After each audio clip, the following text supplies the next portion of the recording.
Good afternoon, everyone.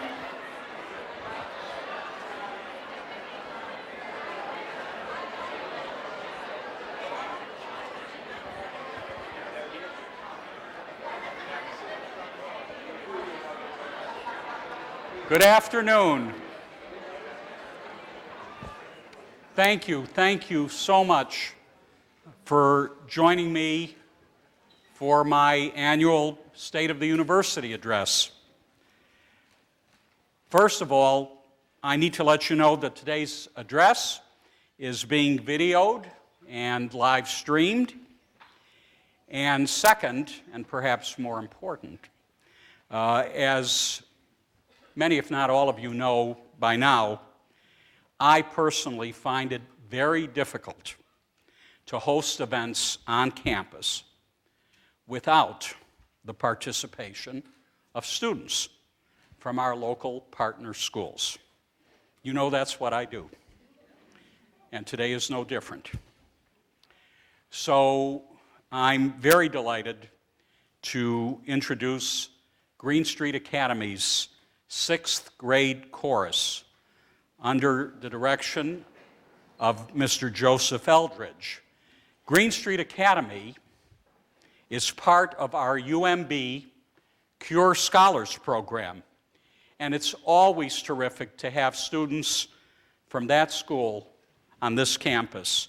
In fact, 9 of these choir members are UMB Cure Scholars.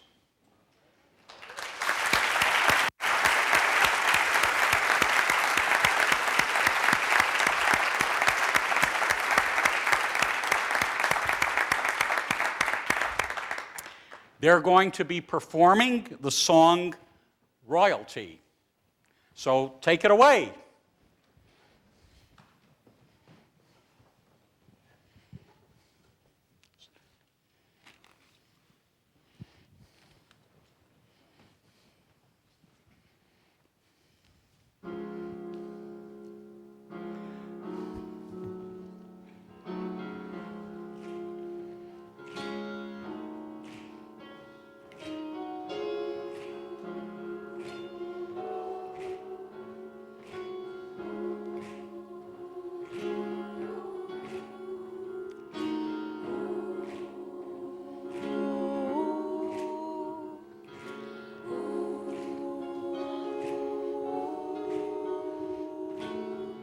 Born with 2 strikes against you, trapped in poverty, generations of injustice and inequality.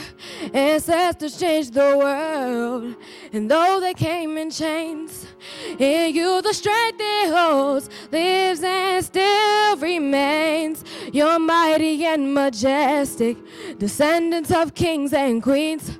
Royal blood rolls through your veins, children of the dream. Hold your head up high, keep reaching no matter what. Know that you can take it, no doubt about it. You're going to make it your royalty, your royalty. Oh,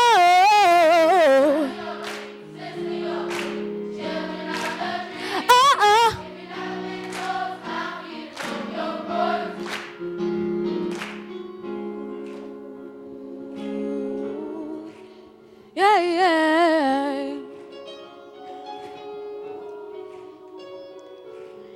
Every day and every hour, stand up tall with pride and power.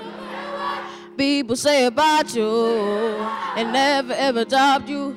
Keep pushing, give it all you got. Don't stop till you reach the top. Hold your head up high, keep reaching, no matter what. No, you can take it, no doubt about it. You're gonna make it your royalty.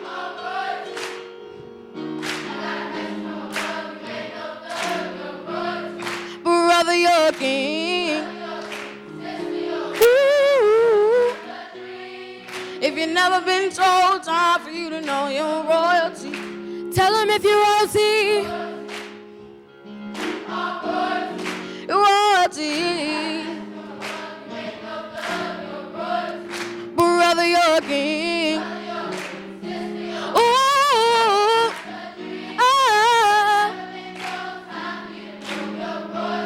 oh, so beautiful.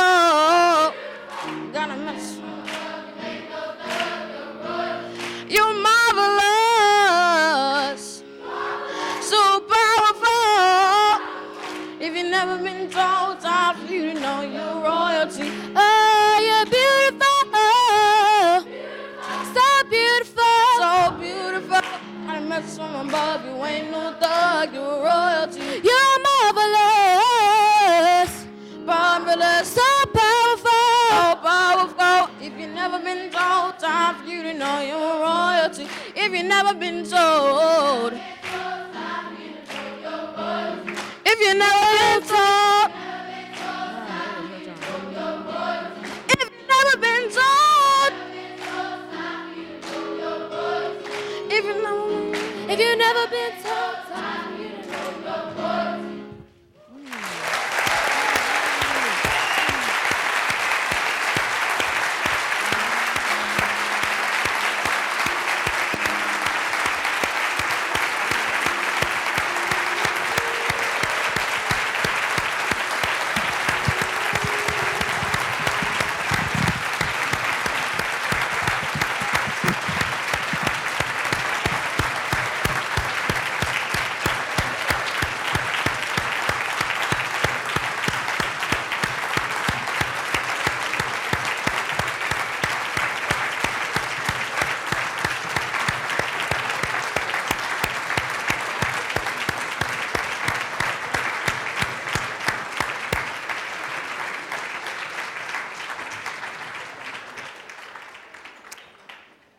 Thank you, Mr. Eldridge.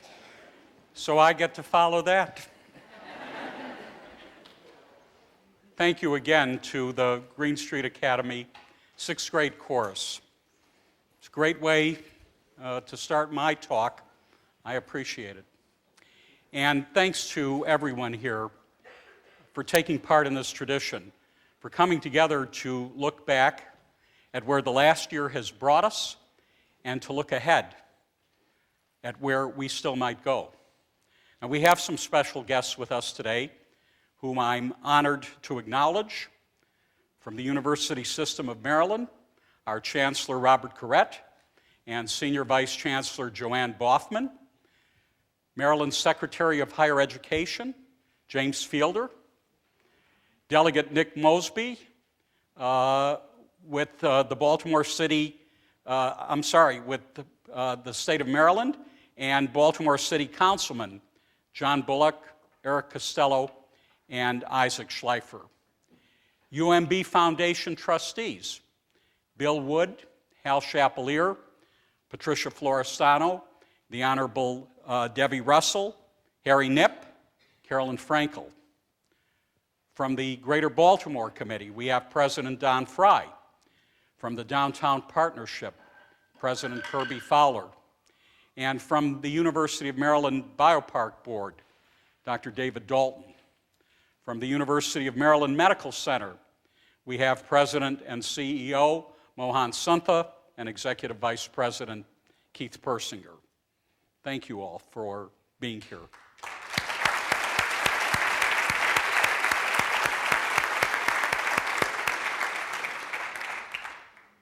This year, I chose the theme, How We Lead, because I think we've seen a deficit of leadership in some quarters. And I think in this vacuum, people crave what they're too often missing: ethical, enlightened, courageous, and compassionate leadership. I believe that's exactly the kind of leadership UMB provides. You'll note the theme isn't why we lead. We know why we lead. We lead because we must. But as to the how, I'll start by proposing how we do not. We don't lead by words, by promises, by being the loudest or brashest voice in the room. We don't lead through arrogance or hubris. We lead through action. We lead by doing, not by saying. We lead by a consuming conviction that our work matters, that science matters, that service matters, that justice matters, that truth matters. People have put their faith in us. They've put their lives and their livelihoods in our hands.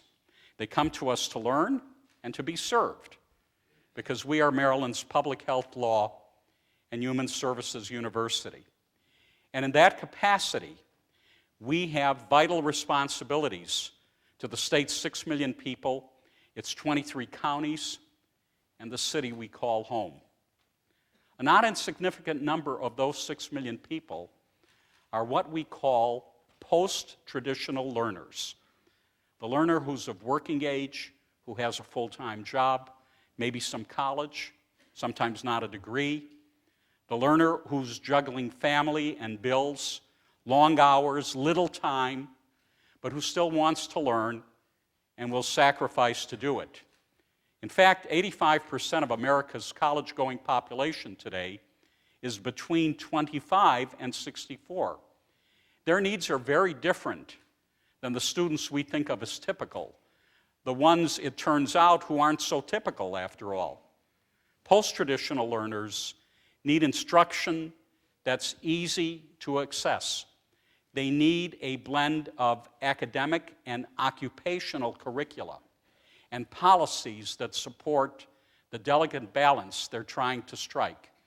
They need stackable credentials so they don't have to start from scratch if they step out of a program. It's a penalty we level that almost always means the end of the line for these students. Now, as a professional and graduate university, we've been largely insulated from these learners. Our programs are highly regulated. Many have to be.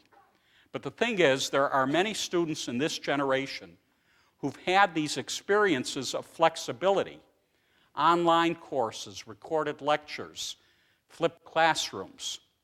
And because they've had flexibility, they want more of it when they come to us. And in some instances, we can be flexible.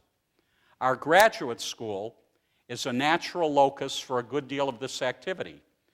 But others are dipping their toes in as well.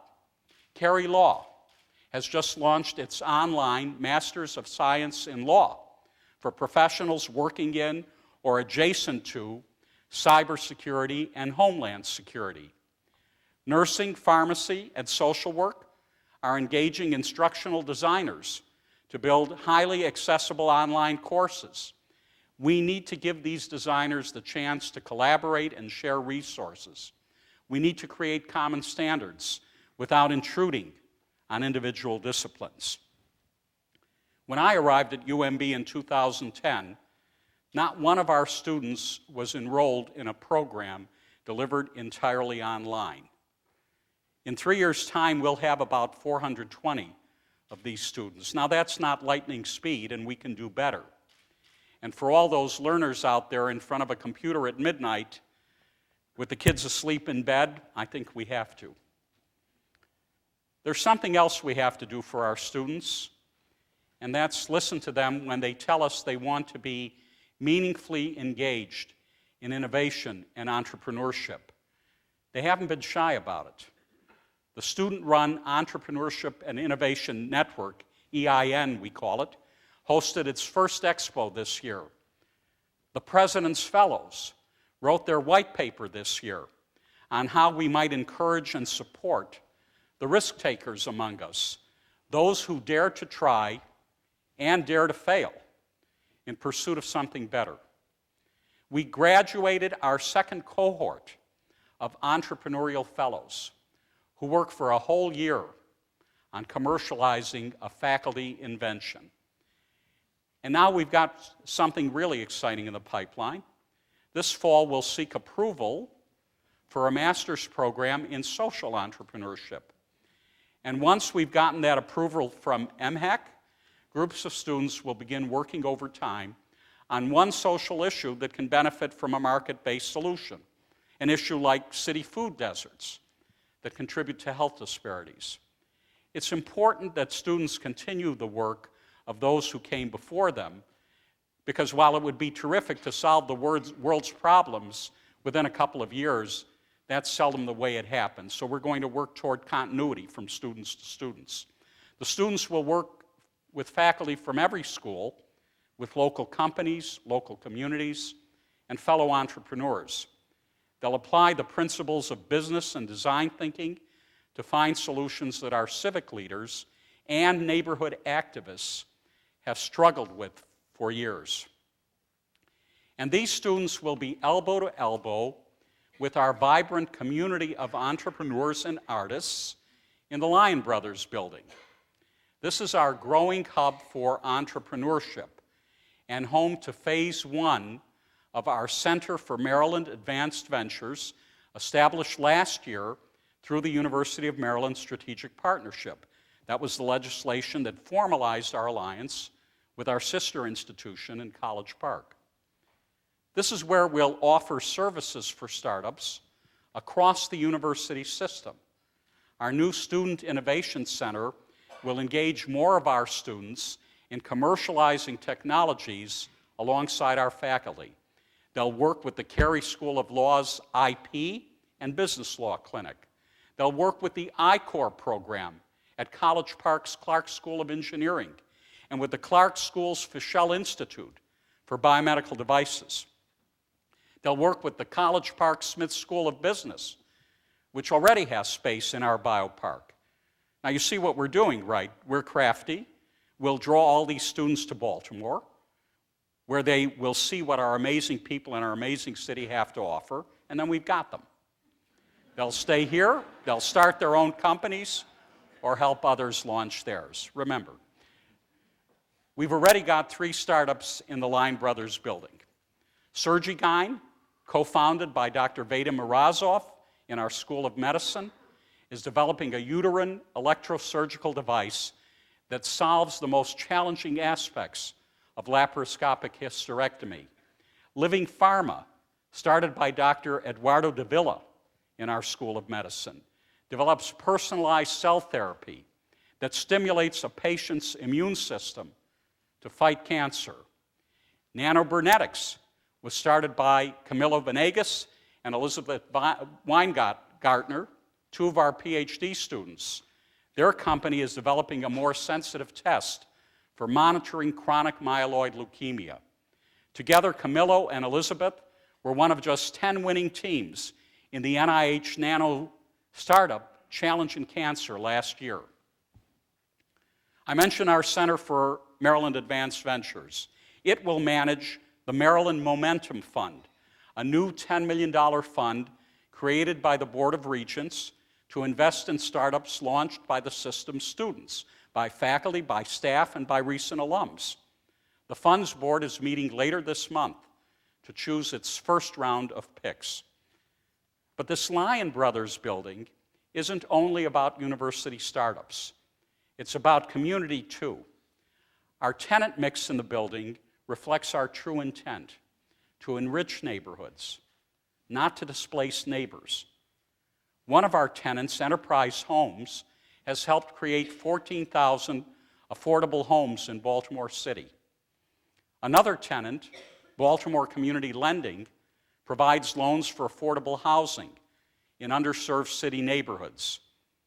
A small business development center will support community-based companies.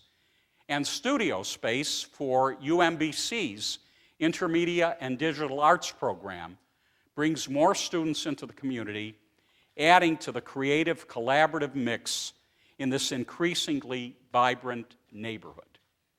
And we're thrilled that Scott Plank has seen the potential here as well. He's investing heavily in the Hollands Market neighborhood. His Warhorse real estate firm has done some incredible urban development work right here in Baltimore and frankly across the country. And the Hollands Market community is his next priority project. We're working closely with him to make sure his venture is a success for him, for us, most importantly, for the Southwest Baltimore community, which needs smart development and ethical investment. Our leadership is showing in research as well.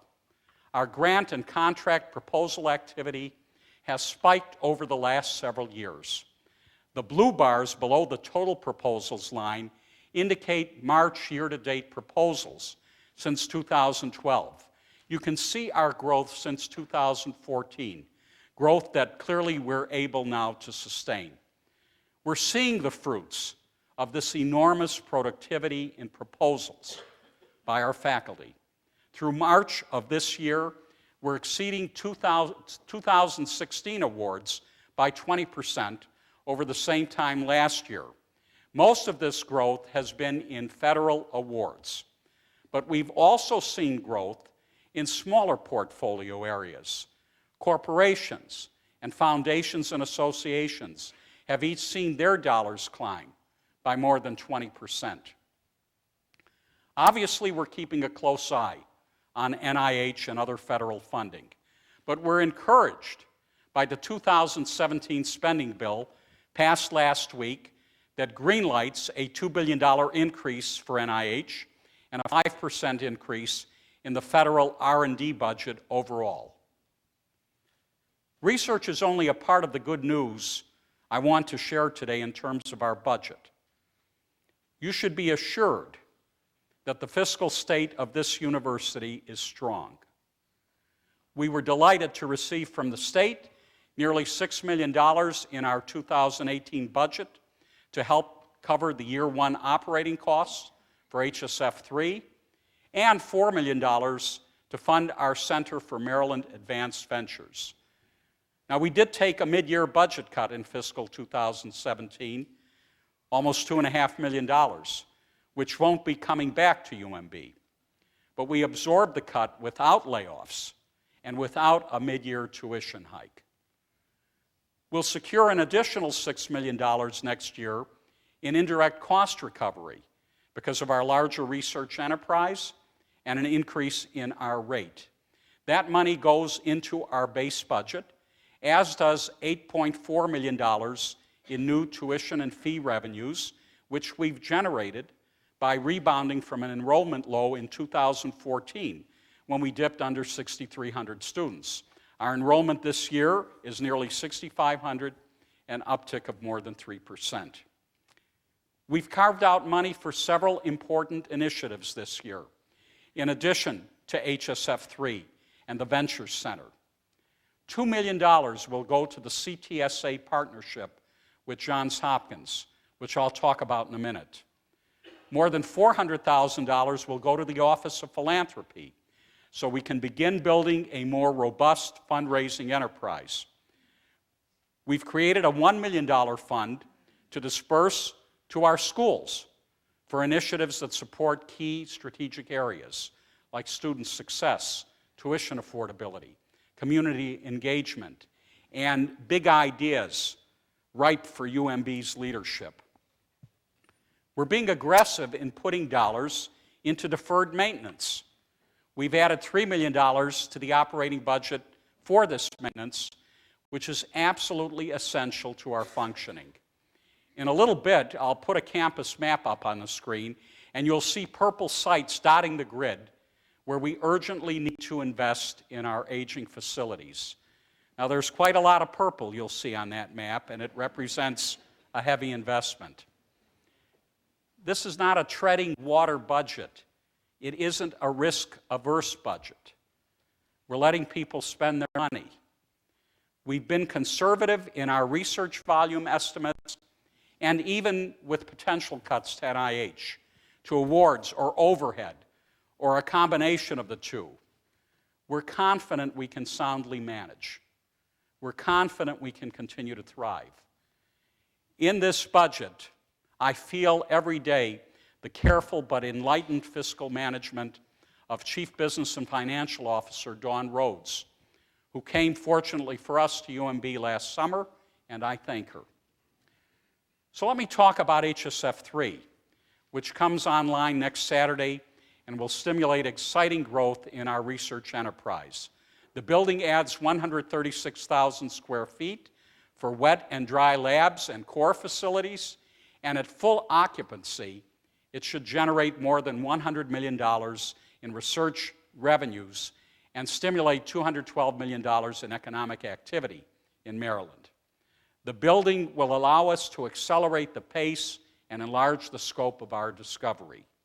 Indeed, the School of Medicine has begun recruiting an impressive roster of internationally known and well-funded investigators who will take a transdisciplinary approach to answering our big science research questions, questions in cancer, cancer biology, brain science, genome and microbiome sciences, infectious diseases, transplantation, heart and vascular science, and more.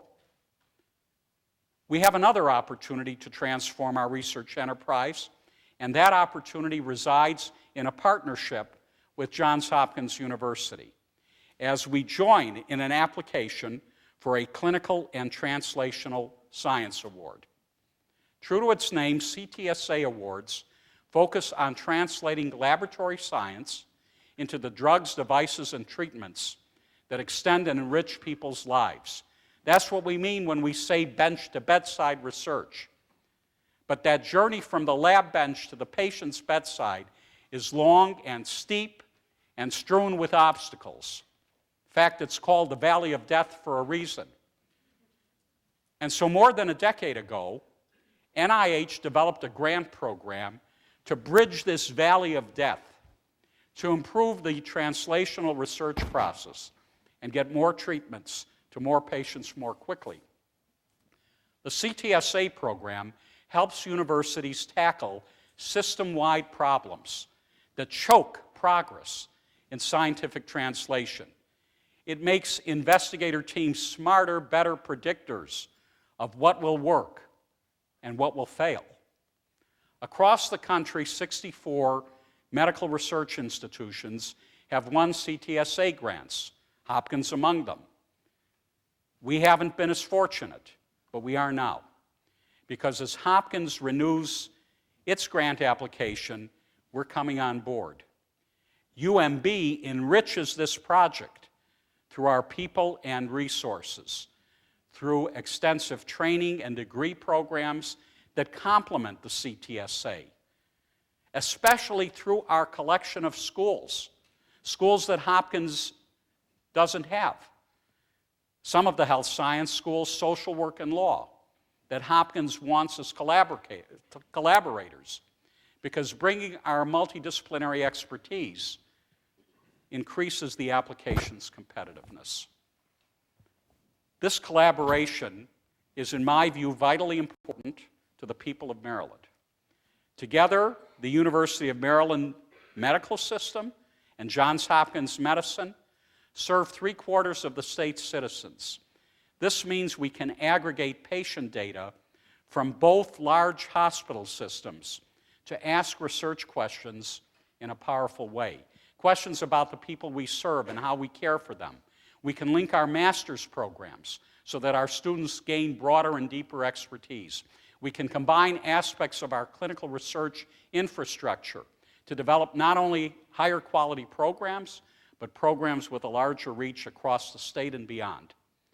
It's high time, speaking as a longtime Baltimorean, that Baltimore's two most powerful research institutions, frankly, its two most powerful anchor institutions, forge an alliance around science.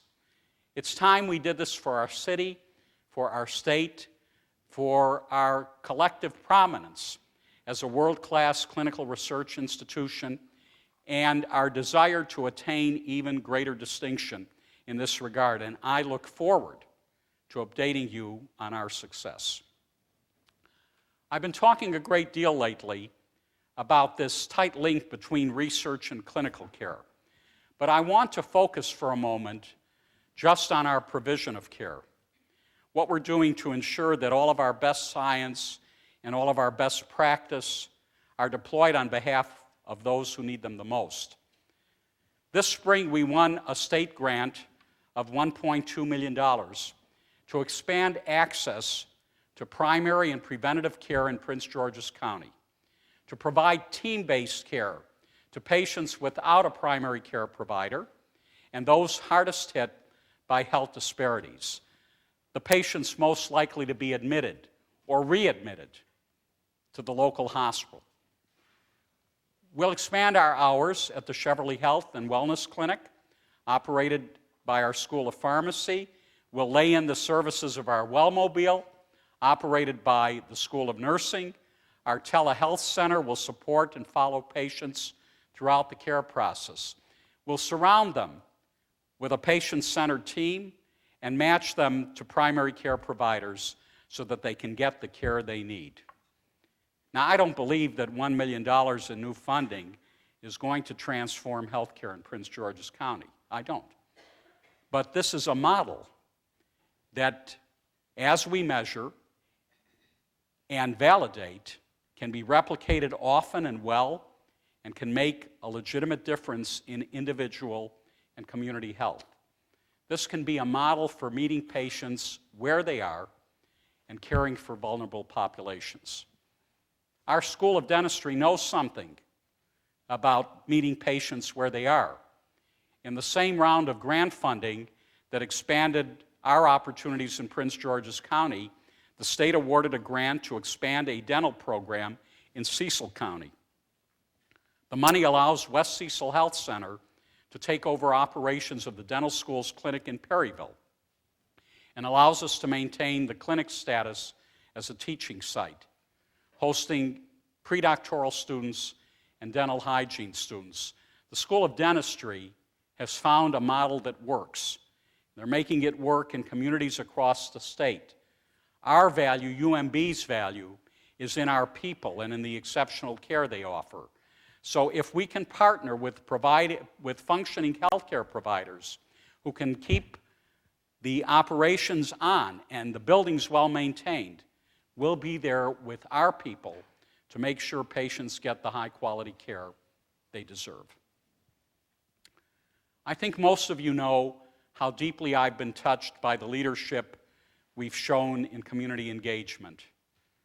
But we know, of course, that our work in the community can be better, more responsive, more targeted, even than it is today.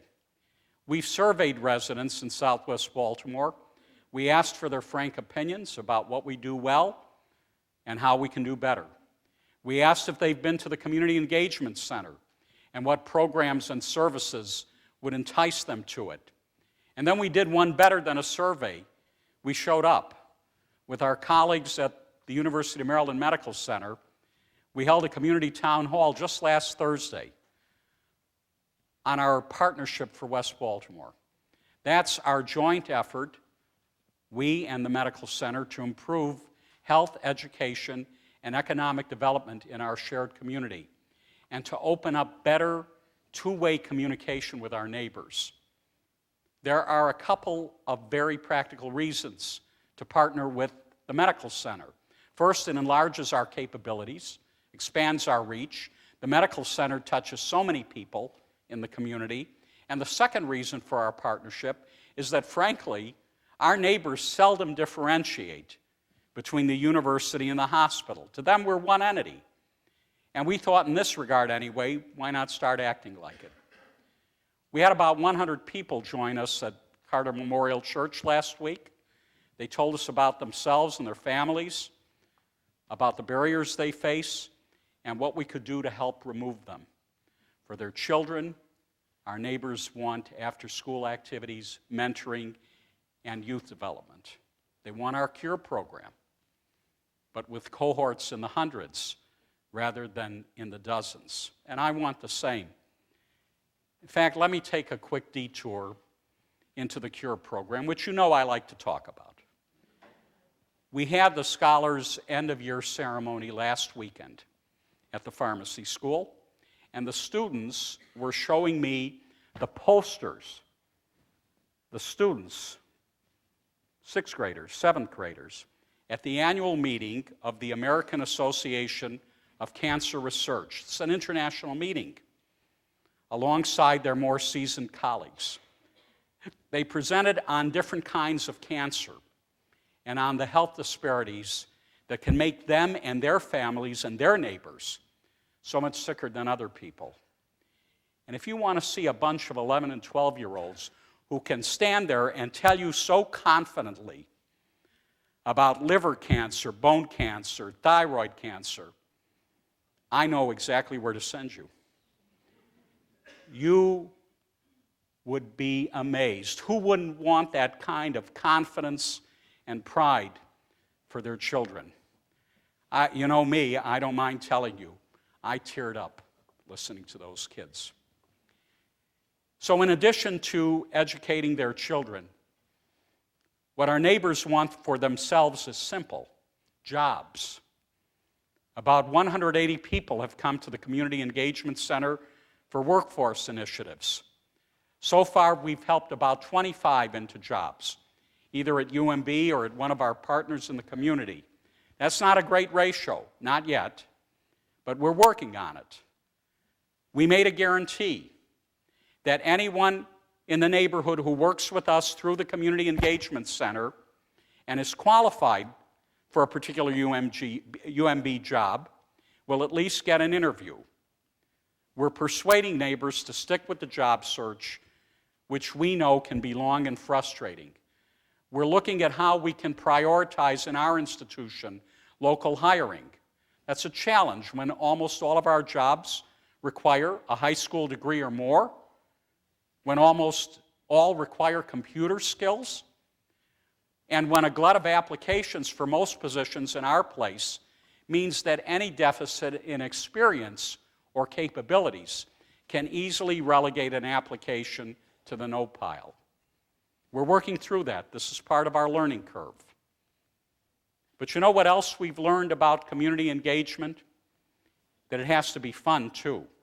This spring, we marked 10,000 visits to the Community Engagement Center since it's opened. It's packed every day, and the activities that prove most popular are those that are just undeniably fun. An exercise class, very important, but disguised as line dancing or Zumba. The community lunches that bring everyone together. Our people, the neighborhood people, with no agenda, just conversation and fellowship. It's important. Spending time with one another is important. Building a community that feels safer, more connected, more understood, it's important. It's hard to measure the efficacy of this kind of programming, yes. But is it hard to feel the benefit? From my point of view, not even a little bit. And I take the fact that we need a bigger, better community engagement center less than 2 years into our effort there as a pretty good indicator that we're making a difference, that we're doing something right, that we're leading. Before I leave the topic of community engagement, I just want to mention that as part of our partnership with the Medical Center, we've launched a website, umpartnershipforwestbaltimore.org. On the site, you'll be able to access a database that links volunteers to service opportunities. You can plug in the days and times you're available, how many hours you can give, and what you're interested in doing. And then when we need people for a service opportunity, maybe we can make a match based on your criteria. Now, we're still building the site, so if you're planning to race out of here today to sign up, and it's not as robust as you like, give us a little time.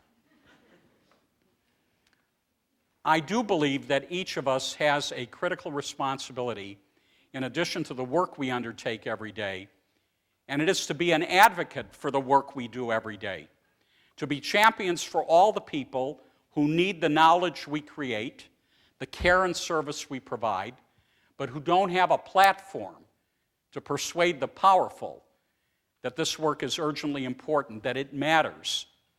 Last month, UMB gathered together a group of research deans and vice presidents from College Park, Johns Hopkins, UMBC, and Morgan State.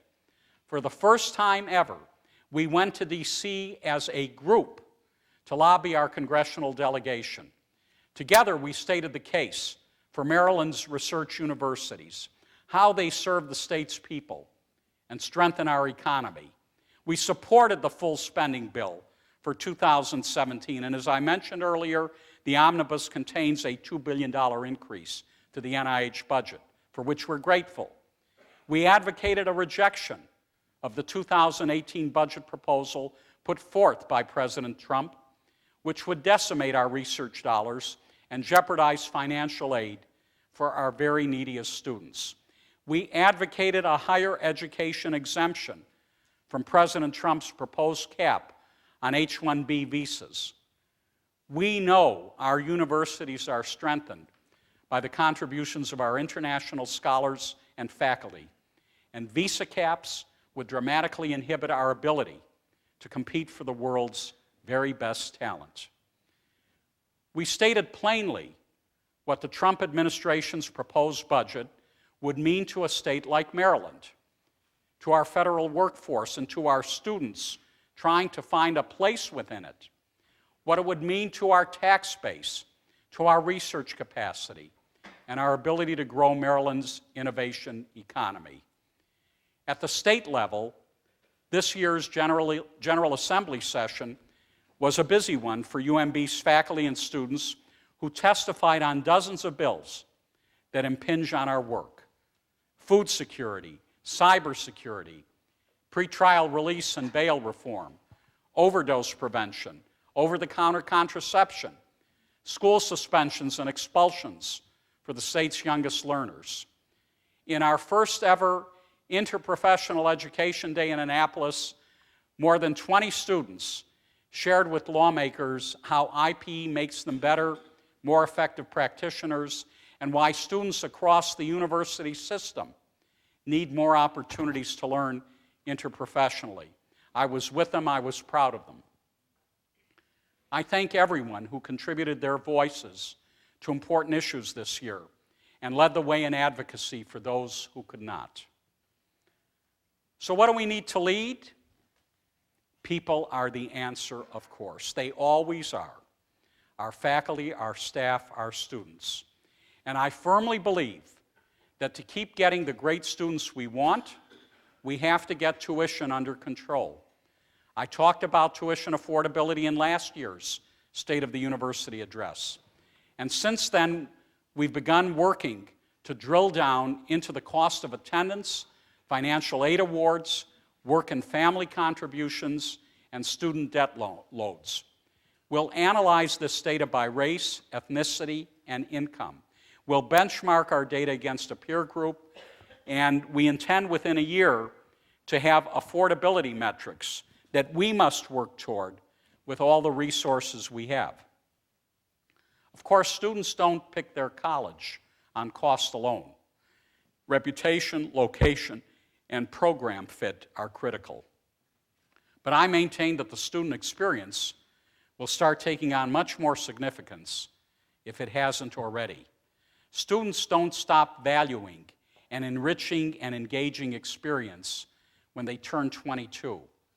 It's not simply an undergraduate thing, though it's been branded that way. When I arrived back at UMB in 2010, our campus center had opened. It was the very first building at UMB that was a truly university-wide building, striking one small blow to a tradition of silos. I asked my colleagues to program the center with events and activities that would draw students from all of the schools. We didn't know if it would work. We'd never tried it before. And from the moment we began offering collaborative programs, everyone was fully subscribed. Every leadership program, every cultural program, every service program. And now it's time to bring these co-curricular activities fully into the curriculum. Our students are asking, for example, for a student-run interprofessional clinic. They're asking for programs in health, poverty, and justice, taught on-site at the Community Engagement Center. They came to us with the idea for our social entrepreneurship program, and they championed the Student Innovation Center from the start. We need to meet our students where they already are, and believe me, they have no qualms about leading us into the future. I imagine this applies not only to students. I imagine there are junior faculty who want to be more interdisciplinary, who want to be more civically engaged, who want to be more entrepreneurial. So we need to value these things more in our promotion and tenure process. Of course, we recognize the challenge in taking faculty away from their more traditional work. We recognize it. But we must make some distance from this notion in American academia that anything extra comes at a faculty member's own peril. When I was a junior faculty member at UCSF, they told me to just say no to everything. That's not the future. And UMB is perfectly positioned to blaze a new path. Engaging and retaining great people was the point of the campus climate survey we conducted last year. We wanted to assess employees' perception of UMB's inclusiveness, diversity, and safety. We wanted to gauge your confidence in this university and the extent to which you feel you have input into decision-making. We wanted you to take on our institutional values. The survey isn't a scorecard. It's not pass-fail. We did it as a means of establishing a baseline so that we can gauge our direction over time. Are we doing better or worse? It's to shape our interventions that we will design together and drive an improvement process that enhances our daily work experience. I've asked the Diversity Advisory Council to look specifically at the diversity inclusion indicators and recommend ways that we can improve campus climate in these domains. We're going to discuss these results and recommendations at my quarterly Q&A on June 19th, and I invite all of you to join me. I don't believe that the experience I've been talking about, the student experience, the faculty experience, the staff experience, can be entirely divorced from our physical environment. We finalized our facilities master plan this year, a plan for the next 10 years or more. It's a plan now before the Board of Regents that seeks to enhance our connections to one another, to our campus, and to the city beyond it. We have a chance to make our campus and the neighborhoods around us a vibrant, close community, an invested community. And that is our intention. I want to show you just a few slides of our plans. Here's UMB. The sites in red are mostly UMB owned to the north, and they show just how much revitalization is possible on that end of campus. That's where our land bank is. That's where we need to grow.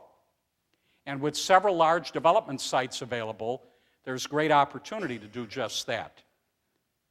But we're not neglecting our existing facilities. Now here's the slide I mentioned earlier, where you can see in purple just how much of our campus needs renewal. It's a priority for us and for our budget.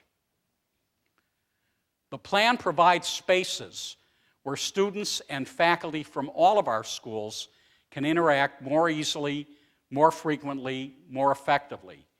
For a university that prides itself on interprofessionalism, I consider this essential. UMB is transit-rich, but we need better connectivity to and among various modes of transportation, the light rail, the metro, the bus routes that serve our campus. The MTA Baltimore Link, which replaces the now defunct Red Line, will run east-west on several campus streets. And improved bicycle infrastructure is also important to us. We need more bike share locations and dedicated bike lanes, largely north-south, that improve mobility and protect safety. We need sidewalk bump outs at intersections, painted crosswalks, treed sidewalks, streets that are cool and inviting. Doesn't sound like us now, right? Open green spaces where you can relax. This is a dense urban campus, hard to race through, and we have to make it so you shouldn't want to. What we know for certain about UMB is that when you influence the campus, you influence the city. That's the nature of our campus. Our boundaries are not firm. Our borders are porous, and everything we do has implications somewhere else. And so this plan looks to embrace the communities surrounding us. The biopark to our west, downtown to our east. Downtown is now the fastest growing residential neighborhood in Baltimore City. But there's a physical gap in development between the heart of downtown, let's say Charles Street, and our campus. We need to knit these two communities together by teaming with the city, with private developers, and nonprofits. On the right-hand side of the slide, the third arrow down, that's Baltimore Street, threading all the way through to the biopark. Baltimore Street is envisioned as a main gateway to campus, a beautiful, identifiable entrance. We need stronger, safer connections to Lexington Market, to the Bromo Art District, to Metro West on our north side, to the Market Center on our east, and to communities west of Martin Luther King. I'm standing here before you, and I've never been as confident as I am right now about the potential of our West Side neighborhood. I believe that together we can make good on this promise of revitalization, that we can invite in and sustain housing, retail, art, culture, entertainment, that we really can make this a place where our students and faculty and staff and friends want to be. You know, it's hard to build community on a 9-to-5 schedule. Community comes from living, learning, and working together, having fun together. And that's why I say it's not only this campus that can be transformed, it's the community. Look at this corner of Lexington and Green. You know it. We own most of these properties. Now look at what we envision. Look at this corner of Baltimore Street and Martin Luther King with the blank and frankly somewhat foreboding MSTF facade to the left. It was constructed at a time in UMB's past, here's a little history, when the prevailing philosophy was to have all buildings connected by pedestrian bridges, meaning there would have been no one from the UMB community on the sidewalks. Some of you may like that, but you think about that. Think about how this building and others, and you've heard me say this before, turn their back in a way on our neighbors. This is how it could look. You can see the beautiful HSF3 Plaza coming up in the lower right-hand corner. An intersection like this can be a powerful statement for us that exciting things are happening at UMB and that we invite our community to be a part of them, like the kids who came here and sang. Look at our campus today. Now look at what it could be. Of course, buildings alone don't make a great university. And so we'd be wise to invest in the ideas that reside within them, the bold and daring ideas, the ideas that accumulate to breakthrough science and life-changing service. This past January, the deans, our wonderful deans at UMB and at College Park, came together for a day to discuss the big ideas that together we could bring to life. We wanted to find those intersections of expertise and resources where the fires of creativity and collaboration spark.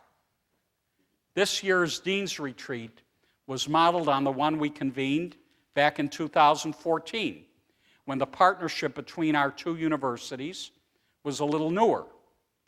It was there that we first hatched a plan to collaborate in sports science. That proposal has evolved to the Center for Sports Medicine, Health, and Human Performance, now taking shape in the College Park Cole Fieldhouse footprint.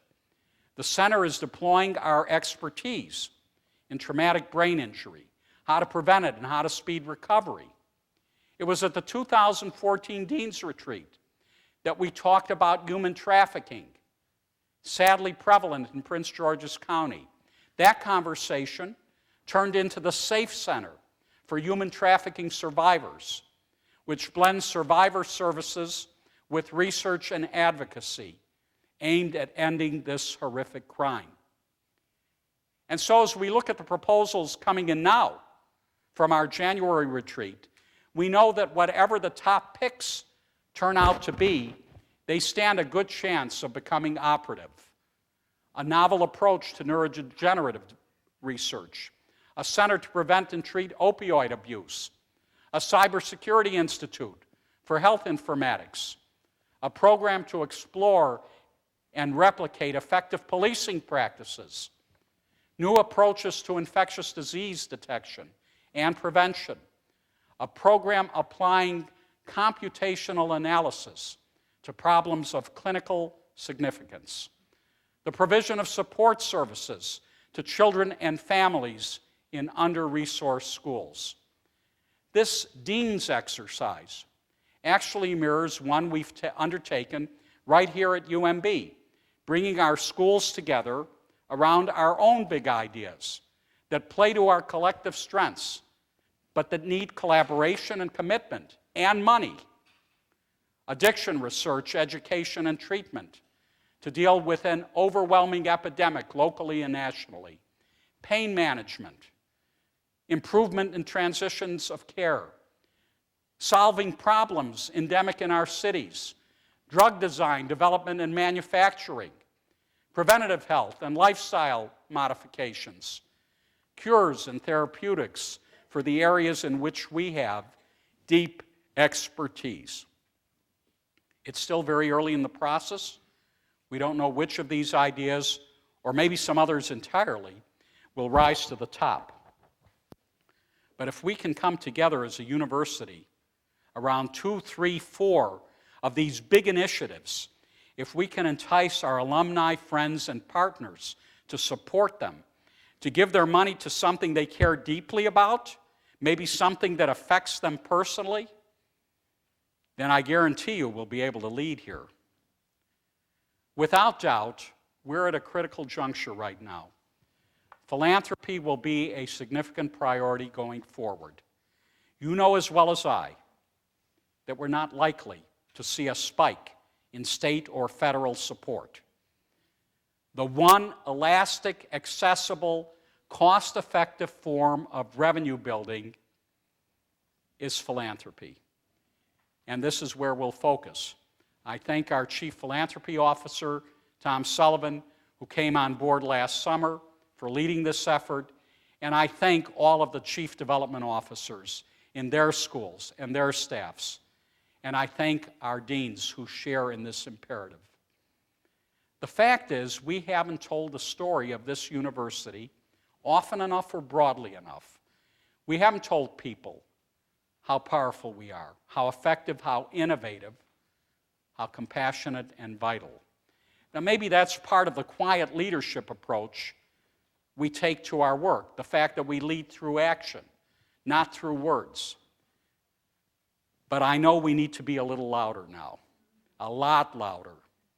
We need to tell the story of UMB to our 74,000 living alumni, to our friends, and in the centers of wealth, power, and influence in Maryland and the nation, as well as within the communities we're a part of. We're gearing up right now for a major multi-$100 million campaign, which we'll formally announce this fall.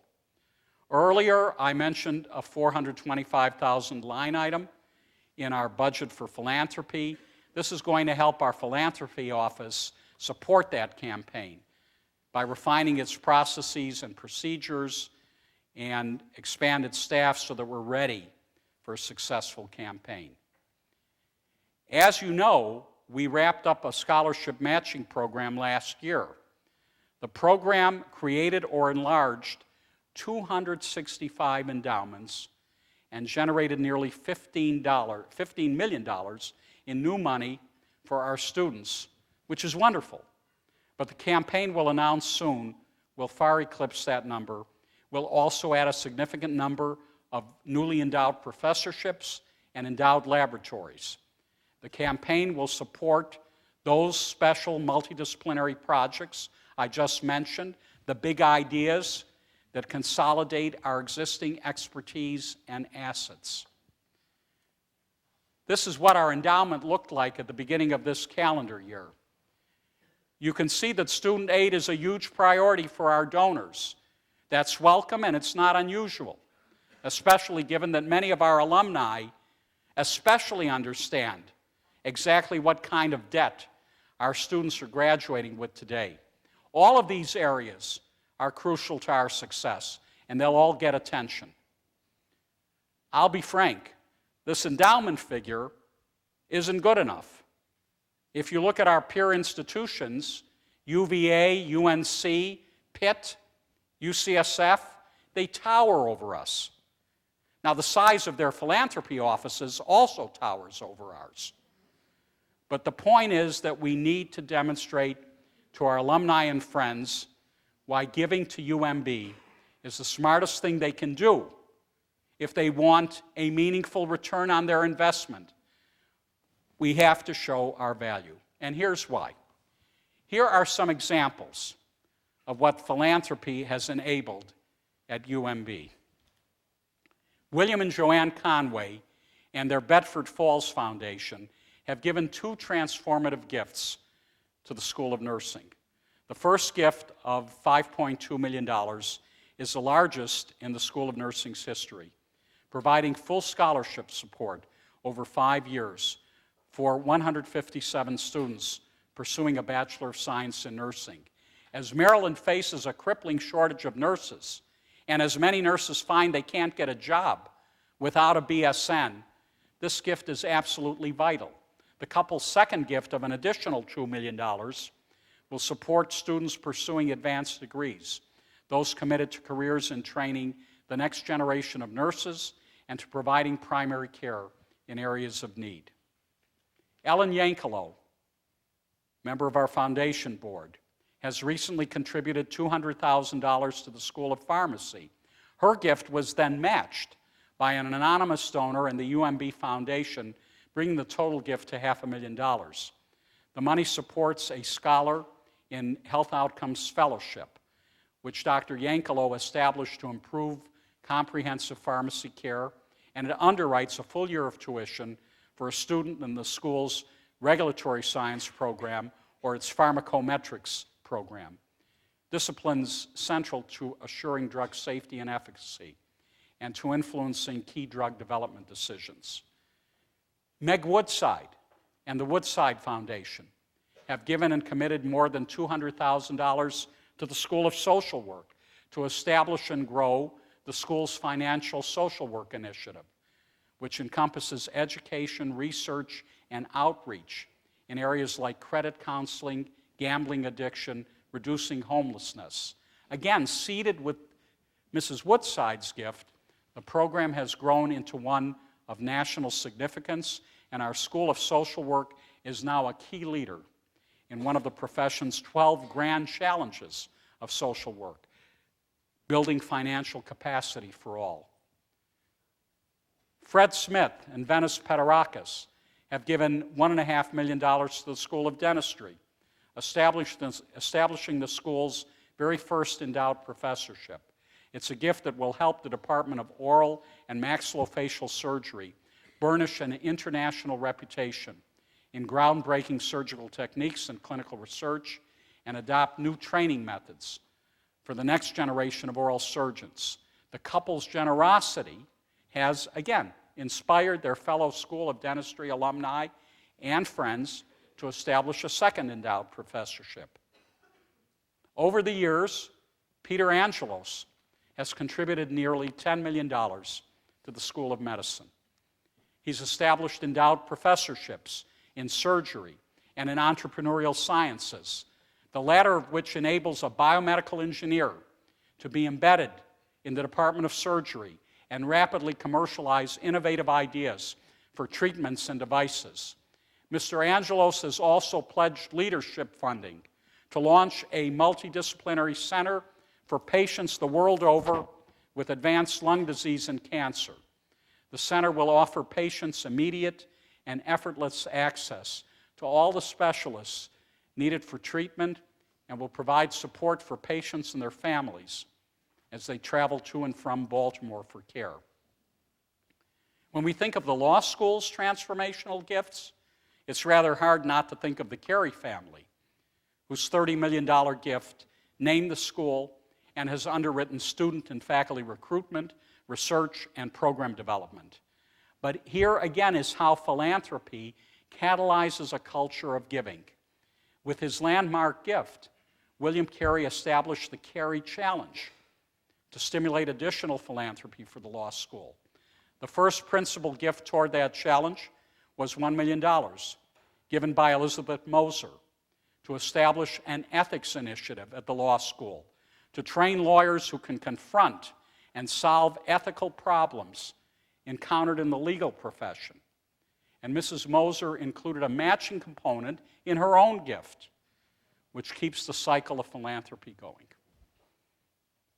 Now, I want to show you, at least by one measure, how all of our effort and expertise, all of the generosity of our friends, I want to show you what it's wrought.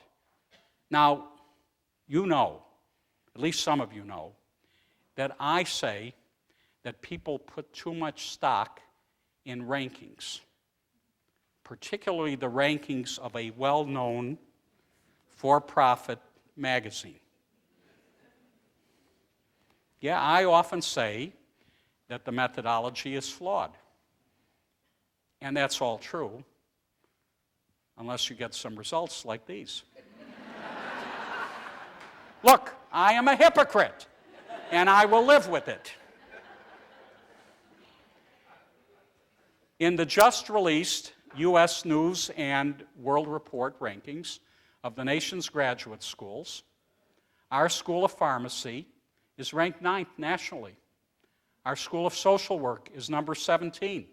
Our School of Medicine is number 16 among public medical schools. Our Carey School of Law has 2 specialties in the top 10. The number 2 health law program nationally. The number 7 clinical training program. Environmental law is number 14. And the Carey School's part-time JD program is number 4.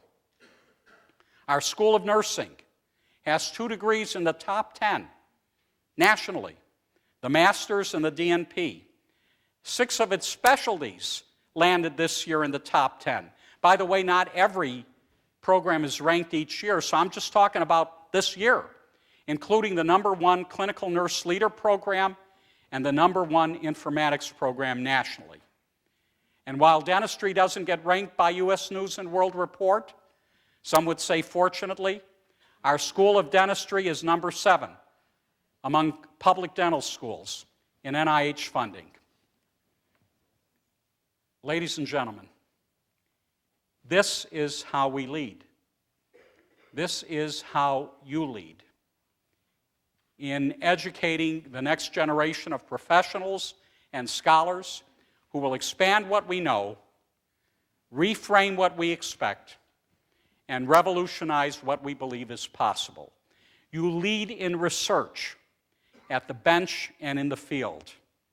With high courage and deep compassion, you lead in service to patients and clients.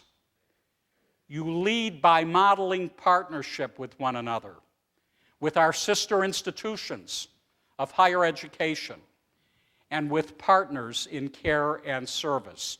You lead by embracing our neighbors who confront grave challenges, challenges that we must and do take on as our own. I am privileged every day, to hear from the people of this city and state, from those in positions of great power to those in positions of great need. And they tell me that UMB is making change. that UMB is doing good, that UMB is leading in the ways that truly matter. I regret only that you don't hear those words as often as I do. But I am again this year privileged to tell the story of your work, of your leadership. And for that privilege, I thank you.